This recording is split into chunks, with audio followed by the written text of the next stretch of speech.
Olá, Zé Ricardo, boa noite, seja muito bem-vindo.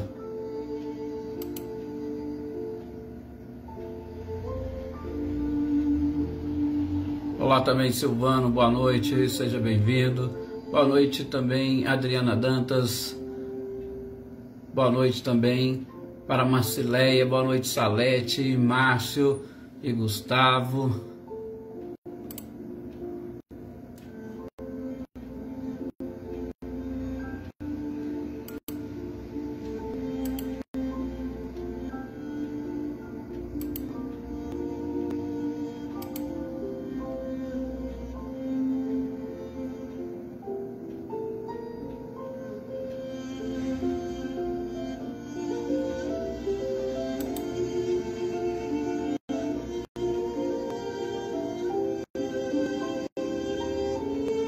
Boa noite, Valdete. Boa noite também, Eveline, Roberta e Gabi.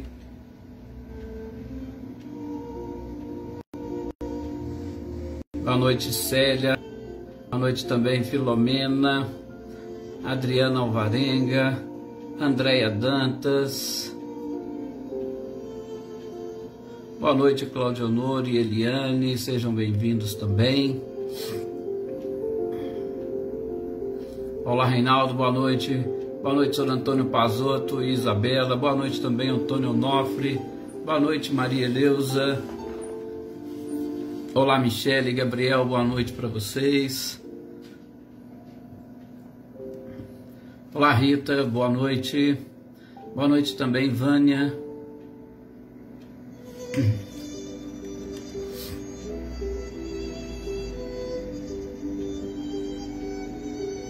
Maria Aparecida Moraes, boa noite, Dona Luzia também, seja bem-vinda, boa noite, Sr. Luiz Alberto.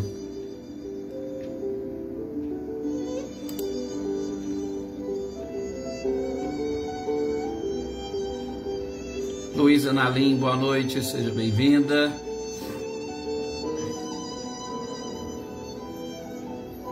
Maria Ângela, boa noite, Elaine Oliveira.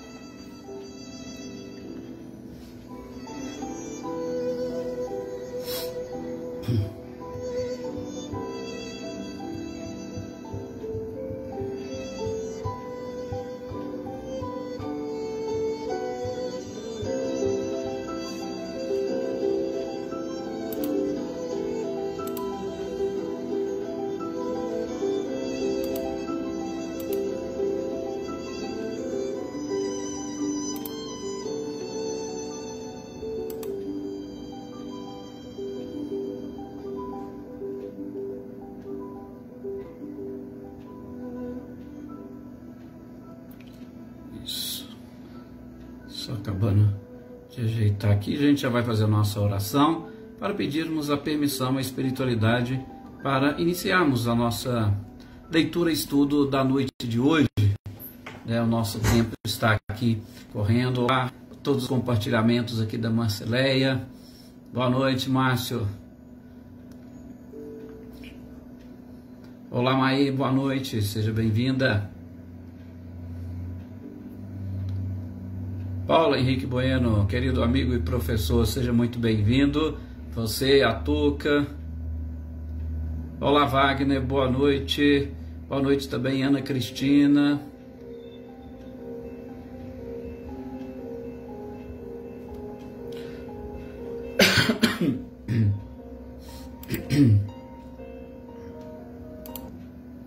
Vamos então fazermos a nossa prece e pedimos a essa espiritualidade maravilhosa permissão para iniciarmos a leitura e estudo da noite de hoje. Meus queridos amigos, companheiros, encarnados e desencarnados, que se fazem presente nesse instante, independentemente do lugar onde se encontrem, aqui conosco, no lar de cada um de vocês, e mais em todos os lugares onde estiver replicando desta imagem e este som. Mais uma vez, gostaríamos de pedir e chamar a todos a elevar o seu pensamento ao nosso Mestre amado e querido Jesus por estes breves instantes. Elevar o pensamento é exatamente procurar elevar um pouco mais a nossa vibração, é subir um pouco mais esta vibração para sintonizarmos com essa espiritualidade maravilhosa e juntos captarmos as energias, as vibrações, a luz e, por que não, o próprio amor que Jesus sente pela humanidade, porque quando nós conseguimos captar, nós conseguimos também nos fortalecermos com essas energias e vibrações vindas do alto. Desejo a todos vocês muita paz, não somente nesse instante, mas durante as suas existências e a vida de cada um de vocês. Que nesses instantes em que estaremos reunidos, consigamos nos manter concentrados, porque as lições que o codificador nos apresenta para a reflexão na noite de hoje são lições trazidas pelo próprio Cristo e que, como caminho, verdade e vida, deixou estabelecido, através destas informações, o meio mais prático, fiel e verdadeiro para atingirmos a felicidade, para atingirmos a perfeição. Que nós possamos, pois, aprender este meio eficaz, que nós possamos assimilar estas informações preciosas e procurar colocá-las em prática no nosso dia a dia. Que a paz e as bênçãos deste Mestre possa também, sobretudo através de cada um de vocês que nos acompanham aqui nesse instante, refletindo-a, atingir toda a humanidade, a começar pelos seus familiares, pelos seus amigos, pelos seus vizinhos, por aqueles que se acham ou se consideram ainda como seus inimigos. Enfim, que nós espalhemos essa luz do Cristo a todos aqueles que cruzarem o nosso caminho, contribuindo assim para a regeneração deste amado planeta. Que assim seja. Graças a Deus, graças a esse mestre incomparável. Boa noite, Luísa Silva, seja bem-vinda. Olá, Ana Cecília, boa noite, Anitta e Clarindo. Jossanã, boa noite. Com certeza vai ser sim uma leitura estudo muito interessante. Wagner, olá, Ricardinho e Lúcia, sejam bem-vindos também. Bem, meus queridos companheiros, a Filomena falou que está dando uma travadinha, mas eu acho que deve ser só no dela lá. Nós estamos aqui hoje, dia de quarta-feira, de nós acompanharmos a leitura e estudo do livro A Gênese. E o livro A Gênese, nós estamos vendo esta a terceira parte, né, dos milagres, e sobretudo dos milagres do Evangelho, a forma como o codificador intitula, né, como o Sr. Luiz Alberto disse para nós esses dias, né? Com certeza milagres não existem, né, Sr. Luiz? Não, mas a forma como o próprio codificador coloca realmente para nós como os milagres do Evangelho. É o título. Olá, Marinha, boa noite. Então, nós estamos vendo e acompanhando essa leitura, estudo, em cima destes textos. E na quarta-feira passada, a gente estudou um pouquinho do texto do paralítico da piscina. Não sei se vocês se recordam, mas assim, passando brevemente, né, o paralítico da piscina, que tinha aquela dificuldade de que ele ficava ali esperando as águas se agitarem, mas ele não conseguia. Quando ele estava tentando se jogar, alguém já passava na frente dele e tal, então ele tinha toda essa dificuldade. E que Jesus, exatamente passando por ali, Jesus perguntou se ele queria realmente, né, ser curado, e ele falou, opa, lógico que, né?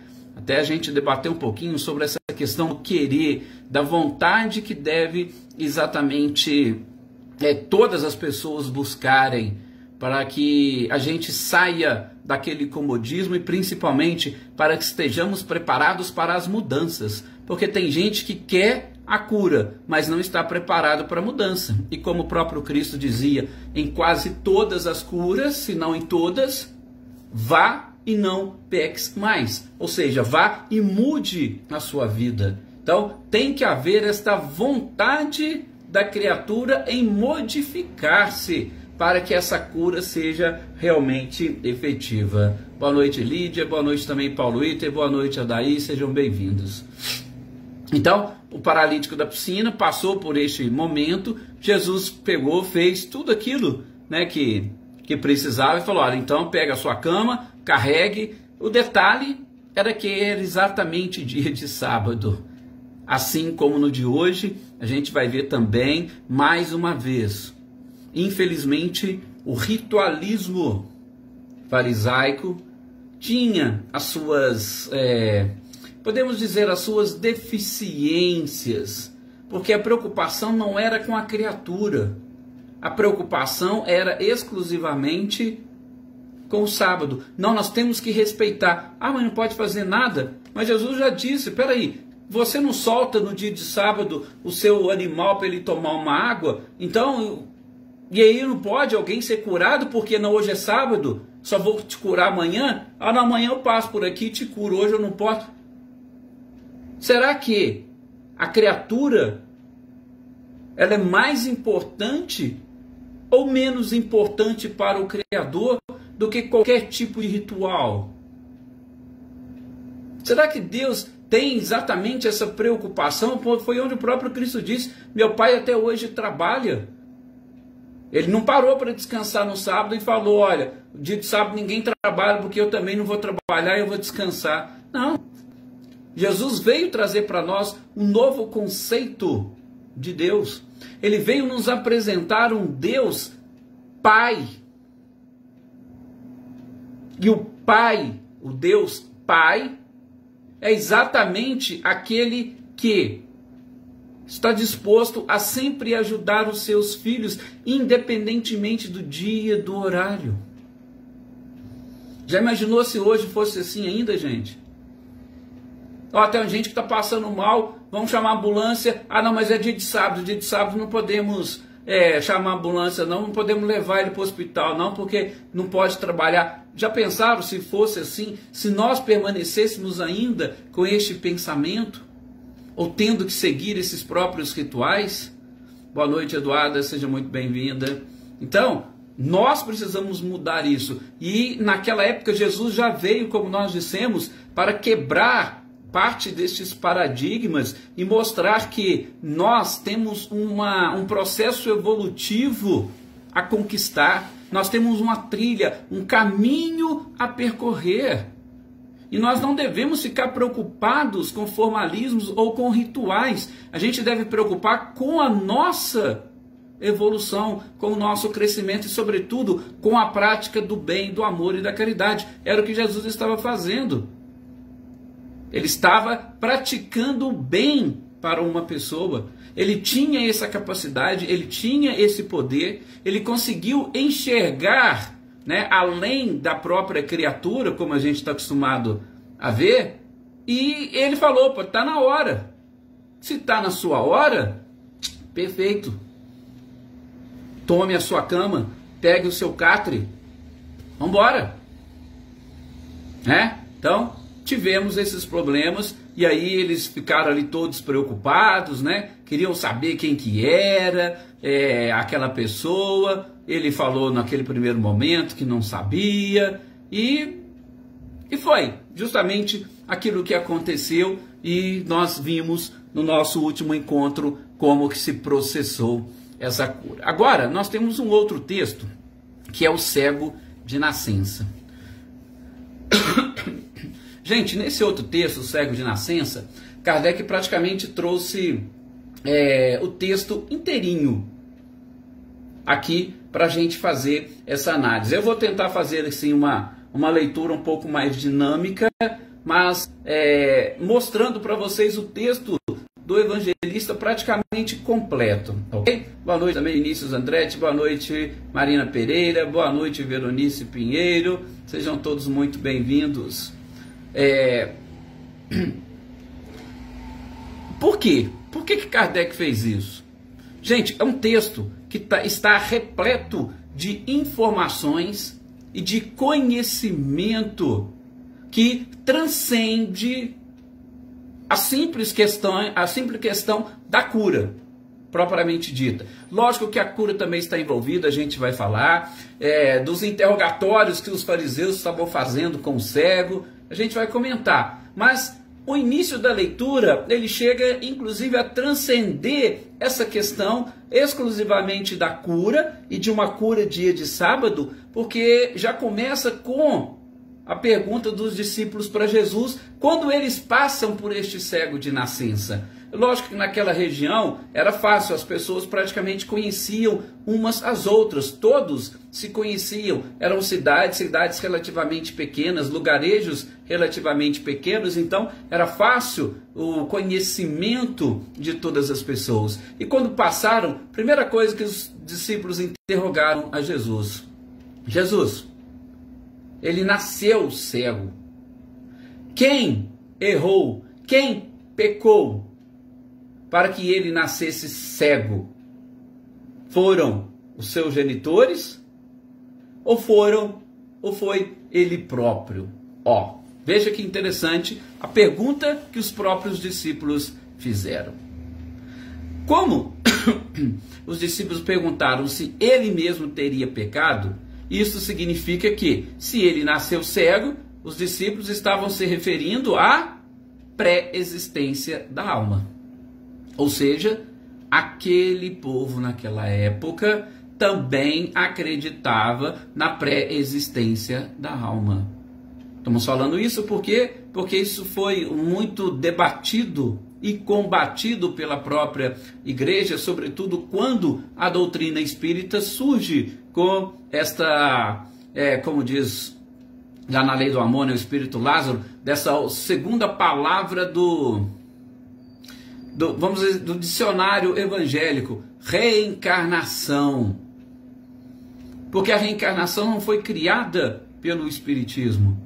Então, a pergunta dos discípulos já demonstravam que eles acreditavam. Então isso era coisa antiga. Mas por que foi tirado? Aí nós não vamos entrar nesse mérito, porque nós até já vimos e estudamos isso numa outra oportunidade. Então, se ele, na pergunta, se eles falaram que ele poderia ter pecado, beleza. Tá? Já acreditavam. Ou os seus genitores. E aí também é outra questão interessante, por quê? Porque se nós pegarmos lá no Antigo Testamento, sobretudo nos livros mosaicos, nós vamos verificar, nós vamos identificar determinados preceitos que dizem que um pecador pode prejudicar alguém de acordo com o seu pecado até a 38ª geração. Olha para vocês verem. Está lá, naqueles preceitos de Moisés. Um pecador pode prejudicar a sua descendência até a 38ª geração. Então, veio a pergunta, peraí, será que foram os seus genitores que pecaram? Mas aí, de novo, nós vamos lançar um outro questionamento. Mas seria justo Deus punir alguém pelo erro de outro? A gente sabe que não. Nós podemos tranquilamente hoje afirmar, diante de tudo aquilo que o próprio Cristo nos ensinou, que não é possível nós pagarmos pelo erro de outras pessoas, pelo erro de nossos pais ou dos nossos antepassados. Boa noite aqui também para Cheslane Nunes, boa noite para Ercília. Aqui o Wagner está pedindo as orações para essas pessoas aqui, pode ter certeza, Wagner, que vai chegar. Filomena também pedindo vibrações para Stephanie, e nós vamos continuar assim, sempre com essas orações a todas as pessoas. Boa noite, Gustavo, seja muito bem-vindo. Então, ele, reencarnação, seus genitores, preceitos de Moisés, pagar pelo erro de outros? Não. E qual foi a resposta de Jesus?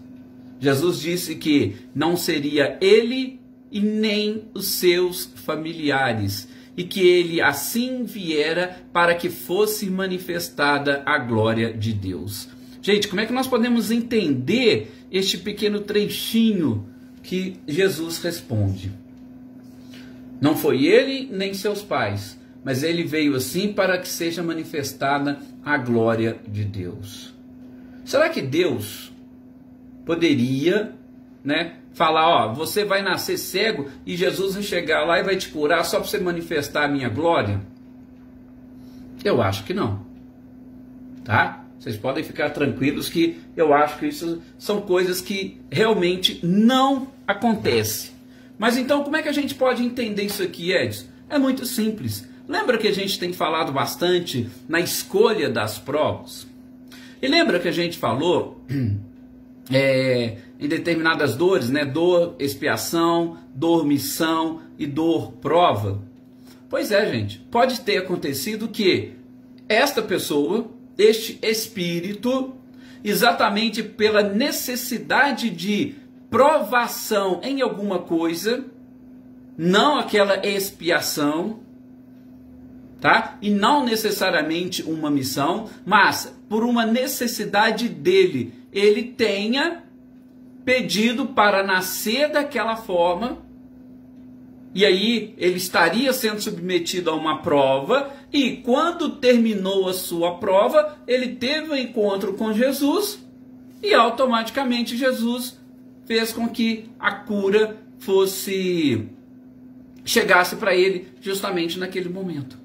Então foi uma prova que ele requereu. Então não necessariamente que foi fruto de um pecado, ou que foi fruto de uma necessária expiação. Não, mas uma prova que ele quis se submeter para a necessidade do seu próprio crescimento. E aí, é claro, aproveitando aquela oportunidade, ele superando a sua prova, como disse Jesus, manifestaria exatamente a glória de Deus.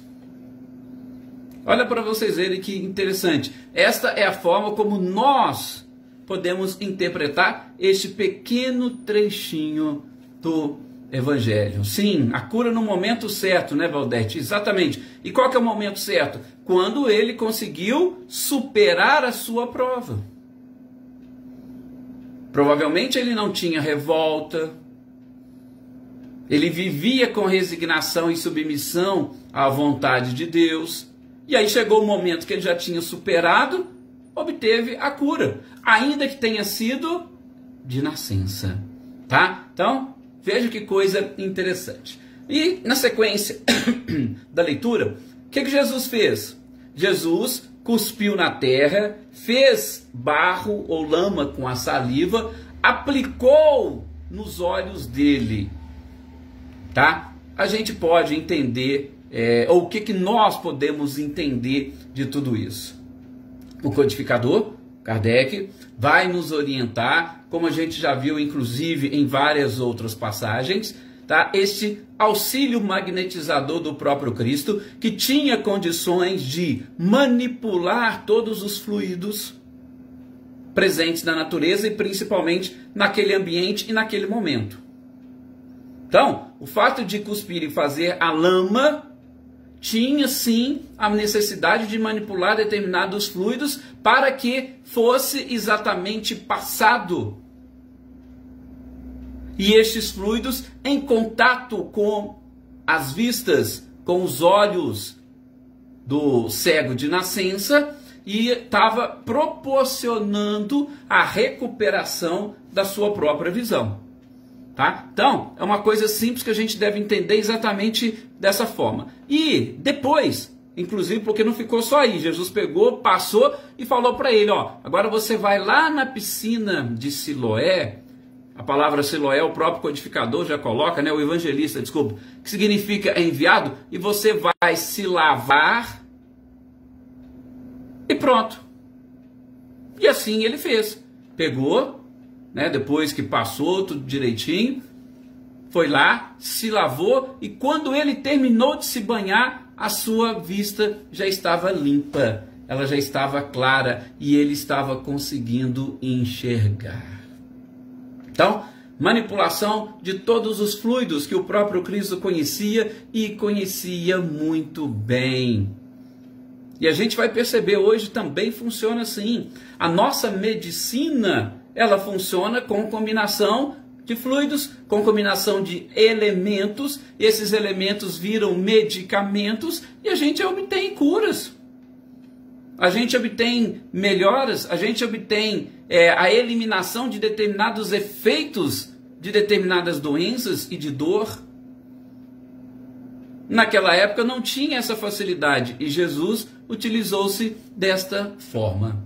Bom, aí agora a gente vai para a parte mais, para a parte interessante em tudo isso. Gente, ele foi lá, se lavou na piscina, voltou e já estava ali olhando. E o que acontece? As pessoas se assustaram. Algumas ali que estavam, mas peraí, aquele não era o cego de nascença? Oh, como é que ele está enxergando? Aí outros, não, ele é alguém parecido com ele, não é ele não, porque cego de nascença, você já viu o cego de nascença começar a ver, enxergar? Não, não é não, mas não, é ele mesmo. E aí o que fizeram? Olha o povo, viram que ele estava enxergando e que aquilo aconteceu num dia de sábado, foram levá-lo até os sacerdotes. Aquela coisa, né? Parece que o povo gosta de uma intriguinha, né? Pô, por que não deixou? Começou a ver e pronto. Não. Foram levá-lo para os sacerdotes. Boa noite, Luciene, seja bem-vinda. Sim, com certeza, viu, Marinha? O próprio pensamento, o próprio poderia, mas Jesus mostrava também às pessoas como que a própria natureza é rica em determinados elementos, em determinadas substâncias, né? Então, com certeza sim, fruto da sua própria humildade e mostrando às pessoas, por que não, que no futuro seria mais ou menos assim, nós teríamos condições de manipular bem e melhor todas as coisas. Bom, gente, levaram o homem então até o sacerdote. Por quê? Porque a cura dele se processou num dia de sábado. Ai. Levaram até o sacerdote e aí o sacerdote começou a interrogá-lo. Peraí, como é que você conseguiu recobrar a vista? Aí ele foi lá, contou a história que ele estava, aproximou-se Jesus, que Jesus fez isso, cuspiu, fez uma lama, passou nos olhos dele, pediu para que ele fosse se lavar lá na piscina. Ele foi, se lavou. Depois que ele saiu da piscina, ele estava enxergando. E aí começaram, mas espera aí, como é que poderia? E aí a intriga começou entre os próprios sacerdotes, entre os fariseus. Gente, mas esse homem, esse tal de Jesus, que já era conhecido na região, esse tal de Jesus, ele é capaz de fazer isso? Será que ele é capaz de fazer determinados prodígios? Não, esse Jesus é um pecador. Então começaram a discutir entre eles. Uns achando que ele era um pecador, outros não. Ele era sim, alguma coisa ele é, porque como é que ele conseguiria fazer isso? Cego de nascença? Enxergar? Aí discutindo entre eles, eles perguntam para o próprio cego. Peraí, e você? O que você acha que esse Jesus é? Aí ele falou, olha, para mim ele é um profeta. Pronto. Para mim ele é um profeta. Por quê? Porque ele me curou. Não satisfeitos com aquela história, vai de novo o sacerdote e fala, olha, nós precisamos confirmar isso aí, porque eu acho que essa história de cego de nascença é mentira. Vamos interrogar os pais, a mãe e o pai dessa pessoa, para saber se ele nasceu cego sim. De novo, por quê? Porque a questão da cegueira de nascença, gente, era algo muito peculiar. É diferente daquele que, com base em alguma coisa, no decorrer da própria vida, fica cego e... Não, esse nasceu cego. Ou seja, você nasceu com problema. Se você nasceu com problema, você morreria com o problema. E aí chamaram os pais. Olha, aquele lá é seu filho mesmo? E que nasceu cego? Aí eles responderam, sim, aquele é o nosso filho, e podemos te afirmar que ele nasceu cego. Ah, mas e como que ele foi curado? Aí eles, como já conheciam a história e sabiam que todas aquelas pessoas que aceitassem Jesus seriam expulsos da sinagoga, aí eles, vamos falar da seguinte forma, né? Eles saíram pela tangente, eles falaram, olha, como que ele ficou curado a gente não sabe, mas interroga ele porque ele já tem idade o suficiente, ele sabe, nós não sabemos. Eles não queriam falar por quê? Porque eles não queriam ser expulsos da sinagoga. Medo dos próprios sacerdotes, porque exatamente eles sabiam, e todos aqueles que ficavam exatamente ali e gostariam de seguir Jesus, eram expulsos, não poderiam participar de todo aquele movimento, de todos aqueles rituais na própria sinagoga. E isso para aquele povo era algo extremamente importante, gente. Por quê? A gente já falou aqui, os sacerdotes, ou aquele povo, era um povo que tinha como base e fundamento de toda a sua administração nos próprios sacerdotes.